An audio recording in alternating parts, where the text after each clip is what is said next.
chilling over at the hookah lounge, and I want to apologize to all those people that's been tuning in, have not been able to do FreeStyle Friday. I'm going to go into that in a minute. First, I want to say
it goes dark because it reacts with the air and it reacts with the environment. So just like silver, you have to shine your soul. So silver constantly reminds us about where we need to be and what we need to be doing. So I love silver. So I invest in silver, and I recently wanted to give you some more silver. I've been hearing about these mercury dimes, and I went out and bought some mercury dimes and some silver quarters. Yeah, they make silver quarters, all this is before the 70s.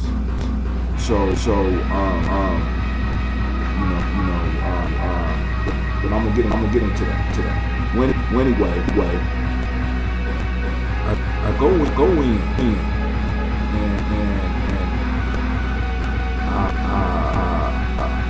I go to the shop, and I get me some dimes, some quarters, and some silver dollars.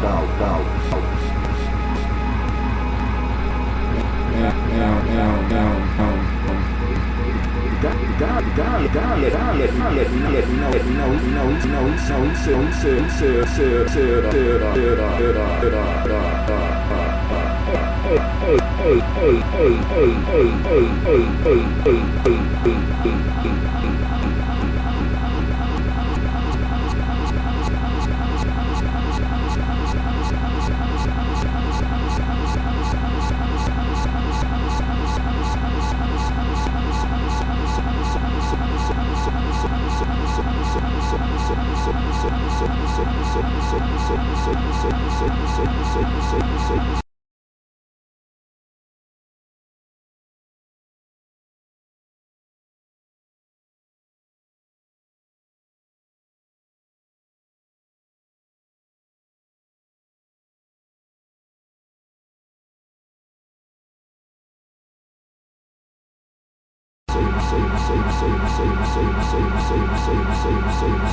Mercury dimes for $1.68 a piece.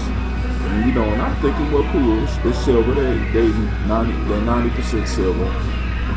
It's silver. Okay, so give me a certain amount of those. So you go and give me a certain amount. At the same time, I'm thinking, wow, I need to go buy some cigarettes and some gas. So I go and get it, and I go purchase my cigarettes. My cigarettes came up to about $6. And right then, this thought hit me that's been puzzling me ever since I did this. So when I got this thought, before I vocalized it, I ran back to my computer and I looked up how much everything was when I was born. Now I had a sheet. I no longer had a sheet with me, but I had a sheet that let me know that things like cigarettes cost $35 cents a pack when I was born.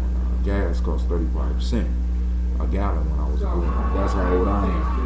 You know what I'm saying? I ain't gonna say I can remember that shit, but I could remember 50 cent gas. But it was 35 cents when I was born. And I'm understanding that somewhere in the 70s, between 71 and 73, I can't remember the exact date, America was removed off of the silver and gold standard and moved to the fiat currency. Now, so I'm thinking, I said, damn, okay, all right. So now we on this fiat currency. So I go into the silver store and I buy a dime that was legal currency at one point in time in America. A dime that was 90% silver, and I got that dime for $1.68. So I looked at the pack of cigarettes that I just bought. Of course I shouldn't be smoking. I'm working on that. But let's just get back to the point. Let's just get back to the point. So I buy this pack for $6. And this is the thought that hit me. Hell, if a dime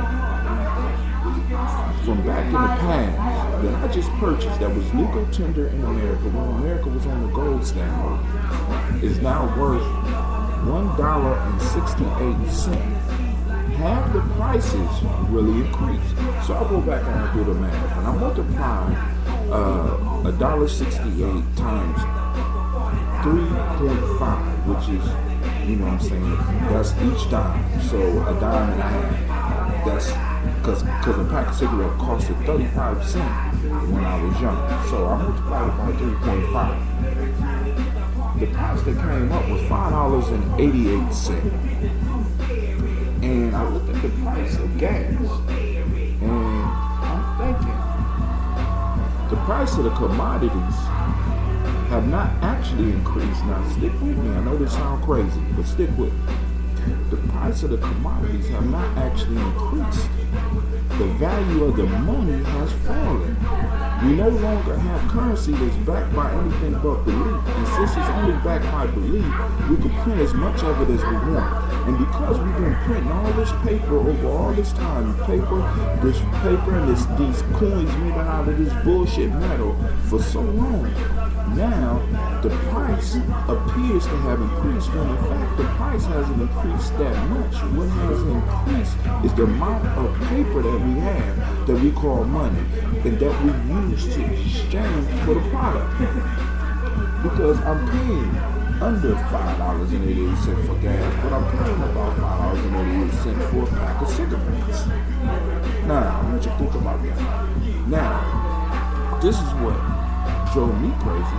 I looked at the minimum wage when I was born. It was somewhere around $1.50, $1.68. Now, somebody making $1.68 an hour back in those days, they were surviving because of the economy. It was a struggle. It was a struggle just like now. But if I look at when we translate that, and I got my calculator out, I'm going to do it live on air, and we translate $1.68 and we multiply it by the current price of silver, because that's what I'm basing all this on. The current price of silver is about $20. That means that the average minimum wage, in order to keep up with the increase in the flow of currency, will have to be somewhere around $33.60. So now, when they went from the real currency backed by gold to a fiat currency, they increased producing paper, but they didn't change how much individuals getting paid. So now they would raise the minimum wage a little bit to kind of keep you satisfied, and they wouldn't raise your salary. So as my grandparents and my parents went through life, the price of stuff appeared to increase, but what was actually happening was not the price was increasing, but the availability of the currency. And anybody that's ever been involved in any economy, whether we're talking about a street economy or we're talking about the legal market economy, whenever you have more of something, it reduces the value of that thing. That's basic street knowledge. We all know that. We know that when there's a drought, when you smoke weed, you know that when there's a drought for smoking weed, the price of weed goes up. When there's abundance of weed on the market, you know that the price goes down because there's more availability, there's more competition. So now what they did with the dollar is that they increased the flow of dollars, which reduced the value of each dollar that was produced, which meant that your living standard or the power of the money that you was being paid was reduced, but they never increased the amount of pay that individuals was getting with that. So the middle class appeared to be doing well for a while, but now we are on the downswing of that. And right now, a lot of us is being ate up and asked, because for so long I was trying to figure out how my grandfather could make less money than I'm making right now and be able to do the things that he did in his life. That's because the money was more valuable. So when he earned it, he had more available to him.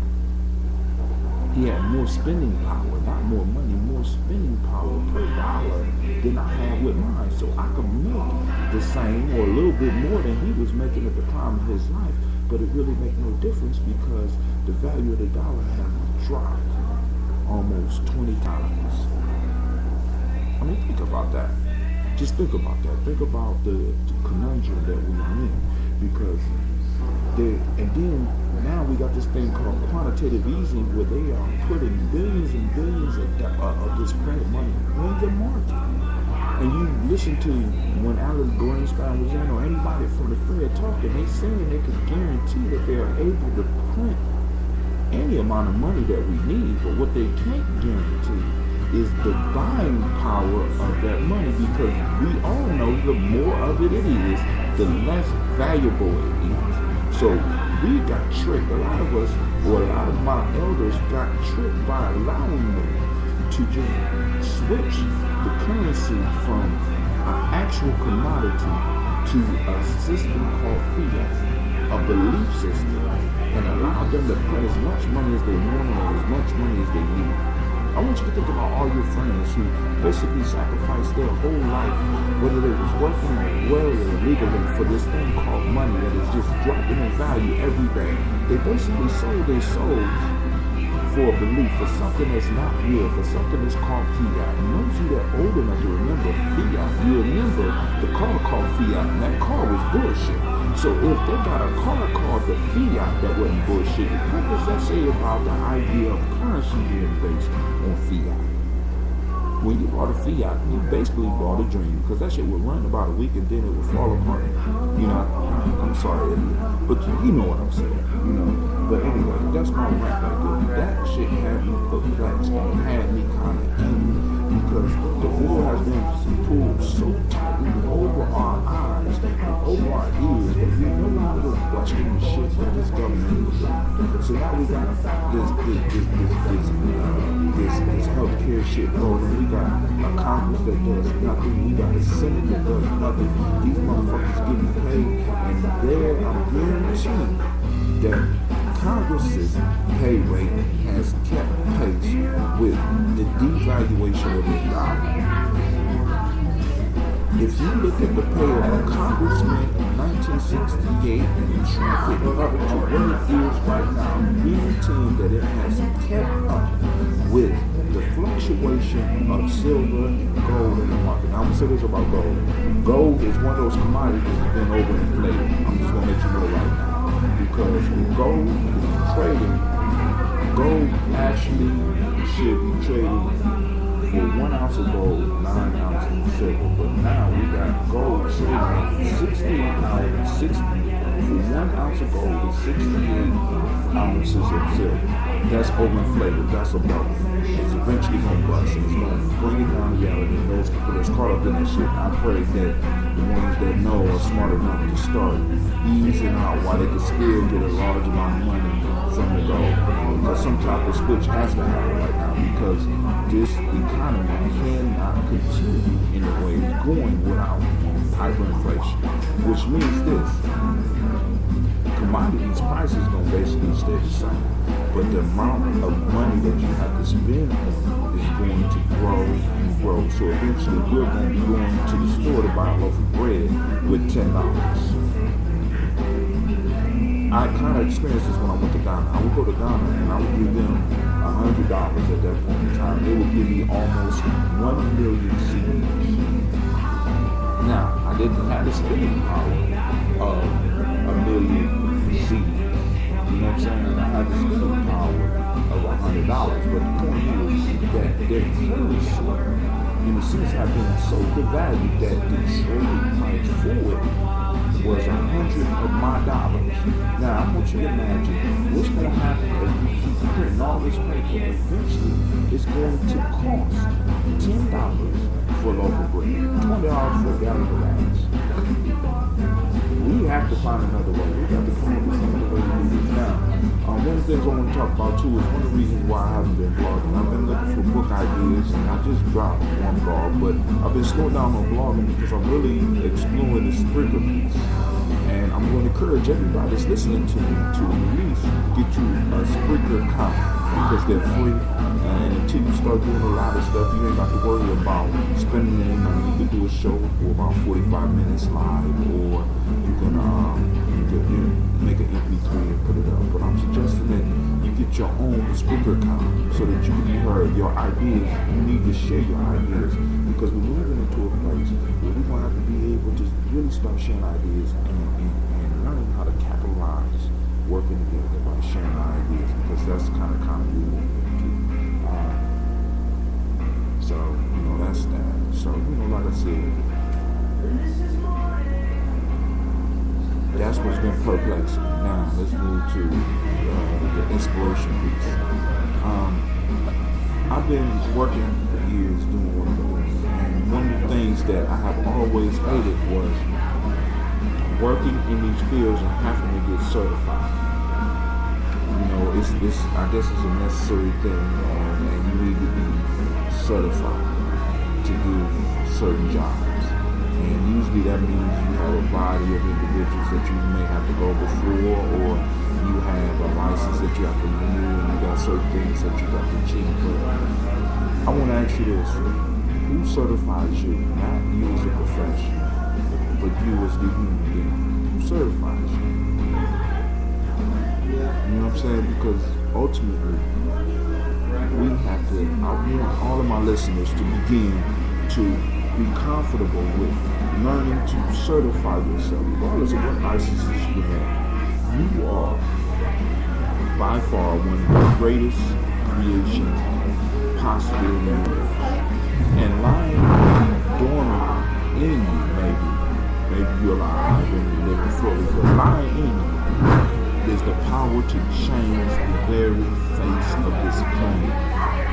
And in order for that to happen, you have to certify yourself. You have to, as I tell my kids, and I said before, you have to give yourself permission to be great. Give yourself permission to go above and beyond. Give yourself permission to do things that you thought that you couldn't do. At least try them. Stop waiting around for somebody to come and select you. You know what I'm saying? Face your fears. You know what I'm saying? Move beyond where everybody has placed you, categorized you, encapsulated you. Move beyond all that shit and certify yourself, because no one deserves to have the power to do that for you. Stop giving away your personal power to these organizations and to these people to certify you as a human being. Yeah, in the world right now, you need your own certification. You need certifications to be a drug cop. You need certifications to call yourself a doctor, blah, blah, blah. But create a certification that you are in charge of, where you will make people want to be like you. In order to do it, they have to come through you, if you so choose. I got so many people around me that's waiting to hear the word from somebody else for them to get out and do the shit that they supposed to be doing. Whether it's starting an agency, whether it's starting a school, whether it's writing a book, whether it's doing an album. You're waiting for record companies, you're waiting for book companies, you're waiting for somebody to come and find you sitting on your ass, on your couch, and say, you are the one we've been looking for. That's not going to happen. Stop waiting for it, because it's never going to happen. You got to get out and you got to do it.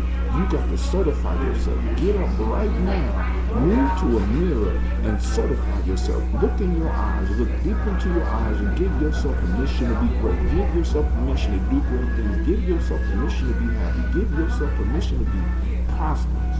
Give yourself permission to help others. Give yourself permission to say no.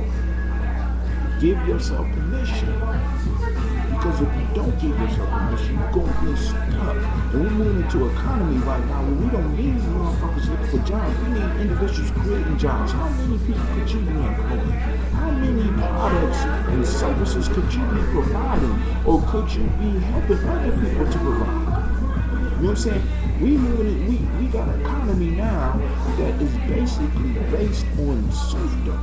When you look at how far below minimum wage we are actually being paid, we are below serfs. We are doing just, we might even be below slavery. I know we ain't getting necessarily beat, but I'm telling you like this: when the IRS is knocking on your motherfucking door and the bills collectors are coming at you for some money you don't have, that's almost like getting beat.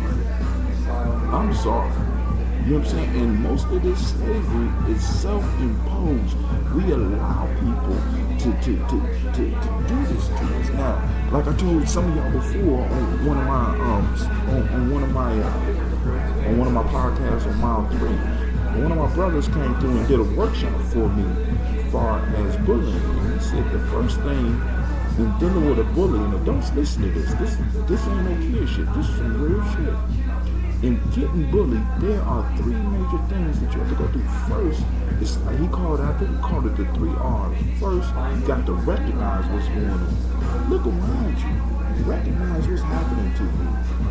recognize that there's some big bully that's just pushing on you, pushing on your self-esteem, whether it's a no good mate, whether it's a no good job, whether it's a no good boss, whether it's a no good career choice, whether it's a no good professor, whether it's a no good teacher. There is some bully that's picking on you. You need to recognize that. Whether it's a IRS or FBI, there's a bully out there trying to push on you. This next step is refusing. Refuse that. You don't give your all to them. Refuse to allow yourself to be pushed down. See, because this is one thing I learned about bullies a long time ago. I never forget this lesson. Most bullies only want to win. They really don't want to fight. When you stand up to a bully, they would rather move on than to really deal with you. Why? Because they may lose their reputation because there's a possibility that you might kick their ass. When you stand up and refuse to be bullied, when you stand up and refuse to accept the abuse and refuse to accept them putting you down and them encroaching on your space, when you refuse, in most cases that's enough. Now, then you need to report it. Now, we have the internet. Report it.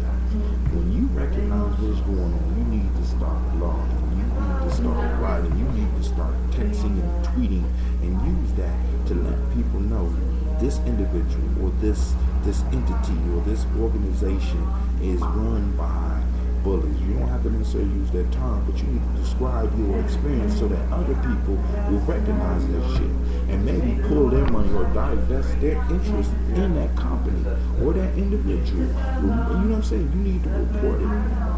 Recognize, refuse, and report. Powerful. Simple things that can be used to get you moving up from up under the thumb of oppression.